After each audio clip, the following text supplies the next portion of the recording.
Halo semuanya, selamat pagi. Assalamualaikum warahmatullahi wabarakatuh. Nah, pada kesempatan kali ini kami dari kelompok 1 yang beranggotakan saya Jamie Polando, yang kedua ada Arjun Raymond Pratama, yang ketiga ada Rosalina, dan yang keempat ada Tiara Yasmin. Nah, pada kesempatan kali ini kami akan menjelaskan video yaitu yang menjadi tugas kelompok dari mata kuliah Pendidikan Kewarganegaraan yang bertemakan hak asasi manusia. Hak asasi manusia adalah hak-hak dasar yang dimiliki setiap orang semata-mata karena dia adalah manusia. Hak asasi manusia didasarkan pada prinsip bahwa setiap orang dilahirkan setara dalam harkat dan hak-haknya. Semua hak asasi manusia sama pentingnya dan mereka tidak dapat dicabut dalam keadaan apapun. Nah, HAM memiliki prinsip yaitu kesetaraan. Kesetaraan memastikan bahwa semua orang dilahirkan bebas dan setara. Kesetaraan memastikan semua individu memiliki hak yang sama dan layak menerima tingkat penghormatan yang sama. Non-diskriminasi adalah bagian yang tak terpisahkan dari kesetaraan. Non-diskriminasi memastikan bahwa tak seorang pun ditolak haknya karena faktor-faktor seperti usia, etnis, asal, jenis kelamin, dan sebagainya. Definisi HAM menurut para ahli. Yang pertama, Cederover. HAM menurut Cederover ialah hak hukum yang telah dimiliki oleh setiap orang sebagai manusia. Hak-hak tersebut dimiliki oleh setiap orang atau universal, baik kaya maupun miskin, laki-laki maupun perempuan. Hak-hak tersebut bisa saja dilanggar, tapi tidak bisa dihapuskan. Yang kedua, HAM menurut para ahli A.J.M. Milner. HAM menurut Milner ialah hak yang telah dimiliki oleh semua umat manusia di masa setiap tempat karena keutamaan dan keberadaannya sebagai seorang manusia atau pemberian Tuhan. Yang ketiga atau yang terakhir, Omar Seno Aji. HAM menurut Omar adalah hak yang melekat pada martabat seorang manusia sebagai makhluk ciptaan Tuhan yang Maha Esa, yang bersifat tidak boleh dilanggar oleh siapapun, serta seolah-olah sebagai suatu holy area. Tujuan hak asasi manusia. Hak asasi manusia penting karena mereka melindungi hak kita untuk hidup dengan harga diri yang meliputi hak untuk hidup, hak atas kebebasan dan kemampuan. Hidup dengan harga diri berarti bahwa kita harus memiliki sesuatu seperti tempat layak untuk tinggal dan makanan yang cukup.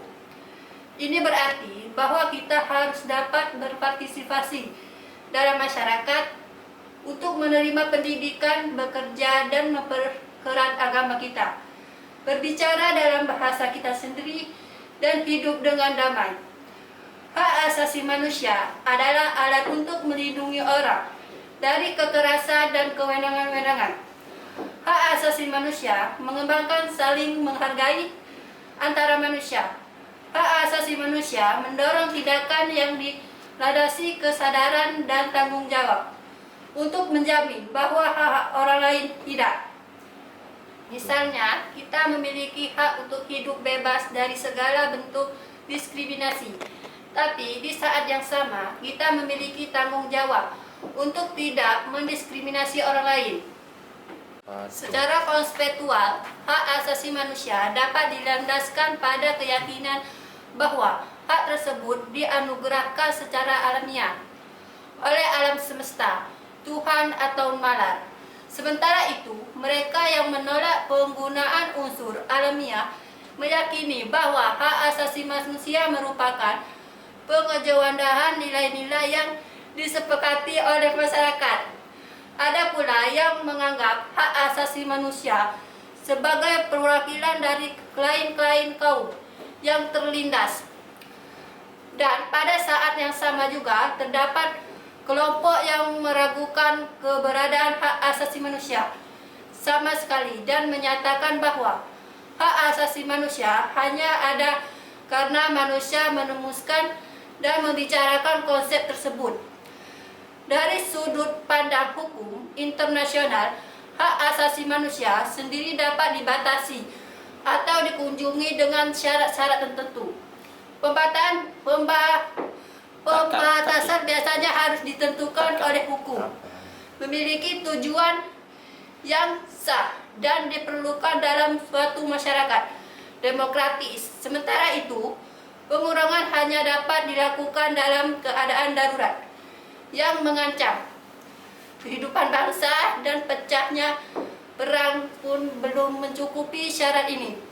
Selama perang, hukum kemanusiaan internasional berlaku sebagai lex specialis. Walaupun begitu, sejumlah hak tetap tidak boleh disampingkan dalam keadaan apapun, seperti hak untuk bebas dari perbudakan maupun penyiksaan.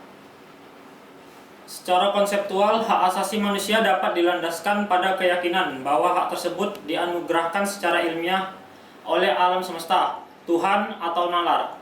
Sementara itu, mereka yang menolak penggunaan unsur alamiah meyakini bahwa hak asasi manusia merupakan pengejawatahan nilai-nilai yang disepakati oleh masyarakat. Ada pula yang menganggap hak asasi manusia sebagai perwakilan dari klaim-klaim kaum yang tertindas. Dan pada saat yang sama, juga terdapat kelompok yang meragukan keberadaan hak asasi manusia sama sekali dan menyatakan bahwa hak asasi manusia hanya ada karena manusia mencetuskan dan membicarakan konsep tersebut. Dari sudut pandang hukum internasional, hak asasi manusia sendiri dapat dibatasi atau dikurangi dengan syarat-syarat tertentu. Pembatasan biasanya harus ditentukan oleh hukum, memiliki tujuan yang sah, dan diperlukan dalam suatu masyarakat demokratis. Sementara itu, pengurangan hanya dapat dilakukan dalam keadaan darurat yang mengancam kehidupan bangsa, dan pecahnya perang pun belum mencukupi syarat ini. Selama perang, hukum kemanusiaan internasional berlaku sebagai lex specialis. Walaupun begitu, sejumlah hak tetap tidak boleh dikesampingkan dalam keadaan apapun, seperti hak untuk bebas dari perbudakan maupun penyiksaan. Masyarakat kuno tidak mengenal konsep hak asasi manusia universal, seperti halnya masyarakat modern. Pelopor sebenarnya dari wacana hak asasi manusia adalah konsep hak kodrati yang dikembangkan pada abad pencerahan, yang kemudian memengaruhi wacana politik selama revolusi Amerika dan revolusi Prancis. Konsep hak asasi manusia modern muncul pada paruh kedua abad ke-20, terutama tentang hak asasi manusia atau PUHAM di Paris pada tahun 1948. Semenjak itu, hak asasi manusia telah mengalami perkembangan yang pesat dan menjadi semacam kode etik yang diterima dan ditegakkan secara global. Pelaksanaan hak asasi manusia di tingkat internasional diawasi oleh Dewan Hak Asasi Manusia, PBB, dan badan Direktorat PBB, seperti Komite Hak Asasi Manusia PBB dan Komite Hak Ekonomi, Sosial, dan Budaya. Sementara di tingkat regional, hak asasi manusia ditegakkan oleh Pengadilan Hak Asasi Manusia Eropa, Pengadilan Hak Asasi Manusia antar Amerika, serta Pengadilan Hak Asasi Manusia dan Hak Penduduk Afrika, Kovenan Internasional tentang Hak-Hak Sipil dan Politik, dan Kovenan Internasional tentang Hak-Hak Ekonomi, Sosial, dan Budaya. Telah diratifikasi oleh hampir semua negara di dunia saat ini. Ciri-ciri hak asasi manusia. Berikut ini adalah karakteristik khusus hak asasi manusia. 1. Hakiki. Hak asasi manusia ialah hak asasi dasar yang dimiliki oleh setiap manusia sejak dilahirkan. 2. Universal. Hak asasi manusia bersifat umum, tidak berbeda-bedakan antara suku, ras, etnis, agama, negara, dan bangsa. 3. Tidak dapat dicabut. Hak asasi manusia milik seseorang tidak bisa dicabut oleh seseorang lainnya. 4. Tidak dapat dibagi. Hak asasi manusia tiap orang memiliki kedudukan yang sama. Hak yang sama baik dalam politik, ekonomi, sosial, budaya, dan lain-lain. Kemudian jenis-jenis hak asasi manusia. Hak asasi manusia diakui dan disepakati oleh negara-negara di dunia melalui PBB atau disebut dengan Universal Declaration of Human Rights yang berisi 30 pasal yang disepakati pada tanggal 10 Desember 1948 sehingga Hari Hak Asasi Manusia jatuh pada tanggal 10 Desember. Hak asasi manusia menurut Piagam PBB atau UDHR adalah yang pertama hak untuk hidup, yang kedua hak untuk mendapatkan perlindungan hukum, hak untuk kemerdekaan hidup, hak untuk mendapatkan pendidikan dan pengajaran, hak berpikir dan mengeluarkan pendapat, hak untuk memperoleh pekerjaan, hak menganut aliran kepercayaan atau agama, hak untuk memperoleh nama baik, yang terakhir hak memiliki sesuatu. Upaya untuk penegakan hak asasi manusia. Karena hak asasi manusia ini adalah hak dasar yang wajib dimiliki oleh setiap orang dan wajib dilindungi oleh negara, dihormati satu sama lain, maka harus ada upaya yang nyata untuk melakukan penegakan hak asasi manusia seperti berikut ini.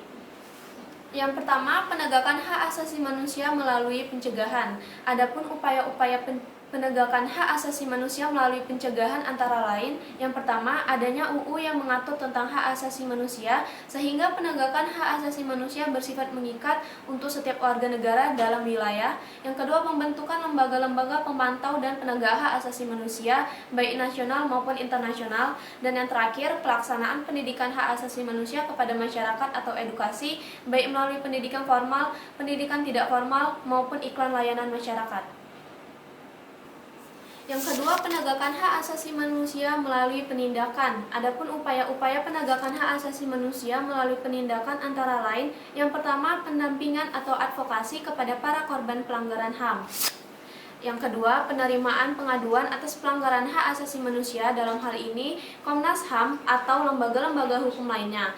Yang ketiga, investigasi terhadap kasus pelanggaran hak asasi manusia yang dilakukan oleh instansi-instansi yang bertanggung jawab. Kemudian, penyelesaian kasus dengan cara mediasi, perdamaian, atau penilaian ahli. Dan yang terakhir, jika kasusnya sangat berat, maka harus diselesaikan melalui jalur pengadilan.